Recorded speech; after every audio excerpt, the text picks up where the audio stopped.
Mayor बालिन शाहले हटाए आफूले लेखेको अश्लील स्टाटस, सञ्जालमा बहस सुरु। भारत, चीन, अमेरिका र राजनीतिक दलहरूप्रति मेयर बालिनको अशोभनीय अभिव्यक्ति, अश्लील शब्द सहित भने तिमीहरू मिलेर पनि केही गर्न सक्दैनौ। बन्चरे डाँडा ल्यान्डफिल साइटका स्थानीयसँग भएको सहमति 15 दिनमा पूरा गर्ने मन्त्री कुलमान घिसिङको भनाई। फोहोर उठाउने क्रममा भएको अवरोध हट्यो। थापाथली स्थित ट्राफिक प्रहरी प्रभाग तत्काल नभत्काइने। नियमित महाधिवेशनको माग गर्दै कांग्रेस पार्टी कार्यालयमा प्रदर्शन, गेटमा लगाइयो ताला।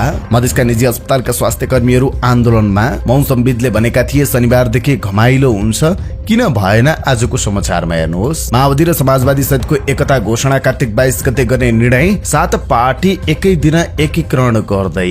निजी अस्पतालमा कार्यरत नर्सलाई सरकारी सरह तलब दिने सहमति। प्रधानमन्त्रीको आह्वानमा 7 प्रदेशका मुख्यमन्त्री सहितको बैठक बस्यो।